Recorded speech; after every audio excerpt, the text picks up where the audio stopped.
দিদি রান্নাঘর ব্লগ চ্যানেলে বড়দের জানাই আন্তরিক নমস্কার ও ছোটদের জানাই অনেক অনেক ভালোবাসা। আমি চানমণি দাশমিধা। আমি আজ নিয়ে এসেছি আপনাদের জন্য সেই ভিডিও যার জন্য অনেকেই হয়তো অপেক্ষা করে আছেন, আবার অনেকেই হয়তো স্টার জলসা হরগুড়ি পাইস হোটেল সিরিয়ালে দেখেও নিয়েছেন। আগের ভিডিওতে আমি আপনাদের জানিয়েছিলাম স্টার জলসা হরগুড়ি পাইস হোটেল সিরিয়ালে পিঠাপুলি কন্টেস্ট রাখা হয়েছিল, আর সেখানে আমি আপনাদের আশীর্বাদে 4th উইনার হিসাবে বের হই ও সুযোগ পেয়ে যাই হরগুড়ি পাইস হোটেল সিরিয়ালে গেস্ট রোলের।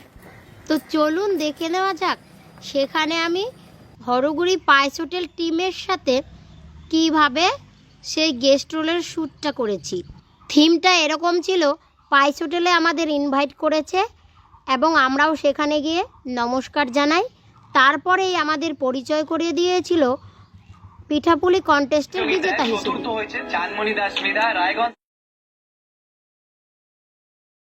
পরের স্টেপটা এরকম ছিল যে আপনারা হরগুড়ি পাইস হোটেল সিরিয়ালে পিঠাপুলি কন্টেস্ট জিতে এসেছেন আর কোনো একটা পিঠা হবে না, এটা তো হতে পারে না।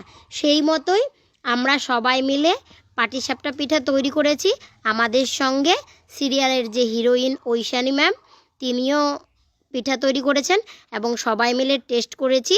ওনারা জানায় যে পিঠাটা খেতে দারুণ হয়েছিল। পরের স্টেপে আমাদের রেসিপিগুলোর নাম জানাই। তো বন্ধুরা, নতুন নতুন রান্নার রেসিপি তো অবশ্যই আমি শেয়ার করব, তার সঙ্গে পরের ভিডিওগুলোতে শেয়ার করব সেদিন সারাদিন শুটিং ফ্লোরে গিয়ে স্টার জলসা সম্বন্ধে আমার কীরকম অভিজ্ঞতা হয়েছে এবং স্টার জলসার স্টাফেদের কাছ থেকে কীরকম ব্যবহার পেয়েছি, কিভাবে নিয়েছিল স্টার জলসা কর্তৃপক্ষ আমার ইন্টারভিউ। হরগুড়ি পাইস হোটেল সিরিয়ালের সমস্ত কিছু যা আপনারা টিভির পর্দায় দেখেন সেগুলো আমি অবশ্যই দেখাবো। আমি নিজের চোখে দেখেছি এবং অনেক জিনিস টাচও করেছি, সেই সব অবশ্যই দেখাবো।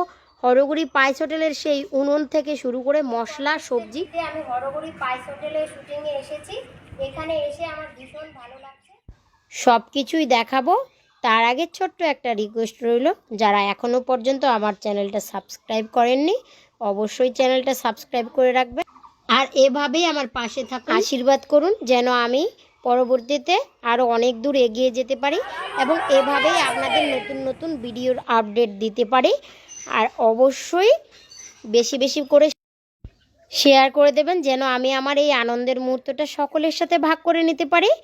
কিভাবে আমি স্টার জলসা পর্যন্ত পৌঁছতে পেরেছি বিস্তারিতভাবে জানতে দিদি রান্নাঘর ব্লগ চ্যানেলটাও আপনারা দেখতে পারেন। আমার এই আনন্দের মুহূর্তটা টিভির পর্দায় এখনও পর্যন্ত না দেখে থাকলে 112 নম্বর এপিসোডটা দেখতে পারেন হরগুড়ি পাইস হোটেল সিরিয়ালের। এভাবে দেখতে থাকুন দিদির রান্নাঘর চ্যানেল ও দিদির রান্নাঘর ব্লগ চ্যানেল। আজ এই পর্যন্তই, দেখা হচ্ছে পরের ভিডিওতে। ততক্ষণ সকলেই ভালো থাকুন, সুস্থ থাকুন। Tata, bye bye.